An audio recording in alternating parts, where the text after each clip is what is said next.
বিসমিল্লাহির রহমানির রহিম। আসসালামু আলাইকুম। আশা করছি সবাই ভালো আছেন। দেখতে দেখতে রমজান মাস চলে এসেছে। পবিত্র রমজান মাস হচ্ছে আল্লাহর রহমতের একটা মাস। এই মাসে যদি একটু বেশি সময় বের করে ইবাদত করা যায় তাহলে কিন্তু খুব ভালো হয়। তাই সংসারের কাজগুলোকে খুব সহজে করার জন্য আজকে কিছু আগাম প্রস্তুতি শেয়ার করছি। আল্লাহর রহমতের মাস যা অন্যান্য মাস থেকে উত্তম। তাই কাজ সহজ করার জন্য, টাইম সেভ করার জন্য, ইবাদতে সময় দেওয়ার জন্য চাইলে আমরা সবাই সংসারের ছোট ছোট ঝামেলাময় কাজগুলো আগেই করে এগিয়ে রাখতে পারি। এতে অনেকটা সময় বেঁচে যাবে, ইবাদতে সময় বেশি দেওয়া যাবে।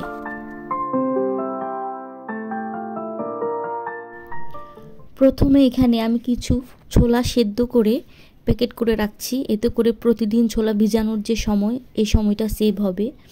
ছোলা যখন ভিজিয়ে সেদ্ধ করে ফ্রিজে রেখে দিব, তখন ইফতারের আগে বের করে ভেজে নিলেই হবে।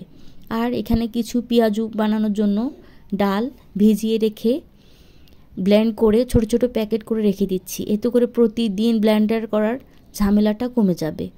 ইফতারের আগ মুহূর্তে বের করে রাখলে ঝামেলা কমে যাবে আর কাজটাও সহজ হবে। প্রতিদিন যারা ছোলা পেঁয়াজু খেতে পছন্দ করে তারা এভাবে সংরক্ষণ করে রেখে দিলে ইফতারের আগে গরম গরম ভেজে নিলে আমার কাছে কাজটা অনেক সহজ মনে হয় এবং টাইম সেভিং মনে হয়। এখানে কিছু ধনেপাতা পরিষ্কার করে ধুয়ে পানি শুকিয়ে নিচ্ছি। পানি শুকিয়ে ছোট ছোট প্যাকেট করে ডিপ ফ্রিজে সংরক্ষণ করব আর রান্নার কাজে ব্যবহার করব। যখন বাসায় ফ্রেশ ধনিয়া পাতা থাকবে না, জাস্ট ফ্রিজ থেকে এক মুঠো নিয়ে তরকারিতে দিয়ে দিলে হয়ে যাবে। বক্সে ভরে কিছুটা সংরক্ষণ করে রাখবো নর্মাল ফ্রিজে, যা ভালো থাকবে এক সপ্তাহ পর্যন্ত।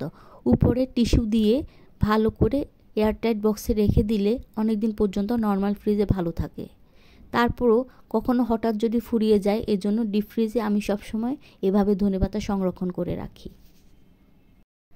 অফ ক্যামেরায় আমি প্রায় 4-5 প্যাকেট ধনিয়া পাতা এভাবে সারা বছরের জন্য সংরক্ষণ করে রেখে দিয়েছি। যদিও ফ্রেশ ধনিয়া পাতা সবসময় বাসায় আনা হয়, তারপরে হঠাৎ করে দেখা যায় বাসায় থাকে না, তখন ব্যবহার করি।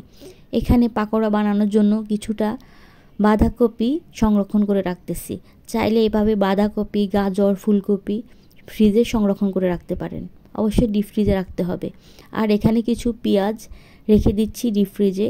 হঠাৎ কখনো কাটা অনেক ঝামেলা মনে হলে এখান থেকে নিয়ে ব্যবহার করব। সামান্য একটু রসুন কুচি রেখে দিচ্ছি, যখন কোনো ভাজাভুজির কাজ করব তখন বের করে ব্যবহার করব। কিছু ফ্রেশ কাঁচামরিচ এখানে চপ করে নিচ্ছি। আমার কাছে একদম পেস্ট করে রাখার চেয়ে এরকম করে রাখলে ভালো মনে হয়। এতে করে যে কোনো সময় পাকোড়াতে, পেঁয়াজুতে ব্যবহার করা যায় অথবা ফ্রাইড রাইসে। কিছু কাঁচামরিচ ধুয়ে পানি শুকিয়ে ভালো করে একটা এয়ারটাইট বক্সের নিচে টিস্যু দিয়ে ঢাকনা দিয়ে রেখে দিলে নর্মাল ফ্রিজে ভালো থাকবে অনেক দিন। এতে করে বারবার ধোয়ার ঝামেলা কমে যাবে আর যে কোনো সময় ব্যবহার করা যাবে। আর আমি কিছু এ পর্যায়ে আদা রসুন চপ করে নিচ্ছি। এতে করে যে কোনো রকম পেঁয়াজুতে, ভাজাভুজির কাজে, ফ্রাইড রাইসে অথবা যে কোনো কাজে ব্যবহার করা সহজ হবে। এখান থেকে নিয়ে জাস্ট দিয়ে দিলে হয়ে যাবে। এখানে কিছু আদা রসুন আমি পেস্ট করে নিচ্ছি। এই পেস্ট করার কাজে আমি ব্যবহার করছি 3 টেবিল চামচ পরিমাণ সয়াবিন তেল। এতে করে ডিপ ফ্রিজে রাখলে শক্ত হবে না, নরম থাকবে। এই পেস্ট করা আদা রসুন বাটা নর্মাল ফ্রিজে ভালো রাখতে চাইলে, বেশি দিন রাখতে চাইলে এখানে আরও কিছু জিনিস যোগ করে দিতে পারেন, যেমন তেলের সাথে হলুদের গুঁড়ো আর লবণ। এই দুইটা জিনিস, তেল, হলুদের গুঁড়ো, লবণ, এই তিনটা দিয়ে রাখলে নর্মাল ফ্রিজে ভালো থাকে প্রায় 15 দিন পর্যন্ত। এখানে কিছু লাল মরিচ ভেজে নিচ্ছি, যেটা রোজার সময় খুবই ইম্পর্টেন্ট। এইভাবে শুকনো মরিচ ভেজে তেলে ক্রাশ করে রাখলে, চিলি ফ্লেক্স বানিয়ে রাখলে যে কোনো খাবারে রোজার সময় বা রোজার ছাড়াও ব্যবহার করা যায়। আর এখানে কিছু গোলমরিচ নিয়ে নিচ্ছি। আমি এখানে ছোট ছোট 2টা প্যাকেট নিয়েছি। এই গোলমরিচগুলোকে আমি গুঁড়ো করে রেখে দিব এয়ারটাইট বক্সে ভরে, ভালো থাকবে অনেক দিন।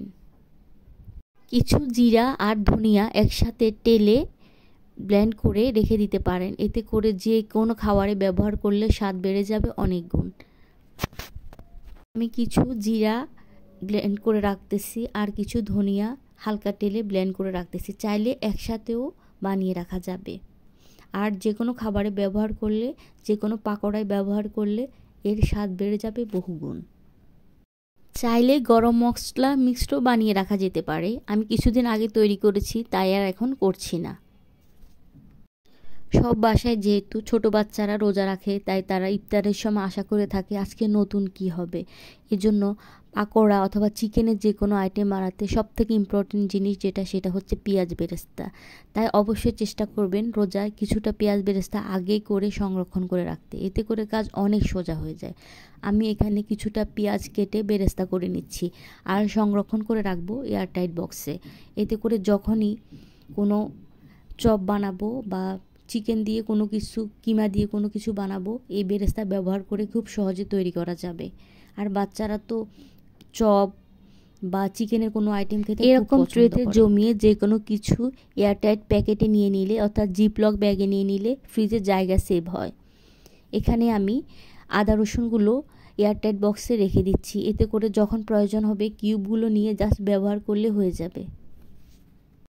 প্রতিদিনের রান্নায় প্রয়োজন যেমন হলুদের গুঁড়ো, মরিচের গুঁড়ো, ধনিয়ার গুঁড়ো, জিরের গুঁড়ো, এছাড়াও আরও কিছু খুব প্রয়োজনীয় গোটা মশলা যেমন এলাচ, দারচিনি, লবঙ্গ, তেজপাতা, গোলমরিচ, এরকম জিনিসগুলো রোজার আগেই আবার রিফিল করে নিচ্ছি।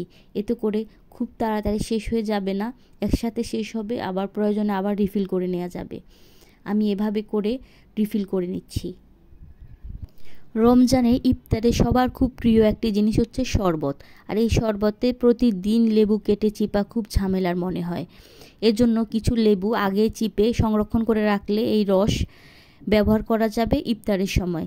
চিয়া সিডের শরবত হোক, তোকমার শরবত, ট্যাং, রুহাবজা বা যে কোনো রকম শরবতে খুব সহজে ব্যবহার করা যাবে লেবু শরবত। আমি অনেকগুলো লেবু চিপে রস করে রেখেছি, সংরক্ষণ করে রেখেছি ডিপ ফ্রিজে।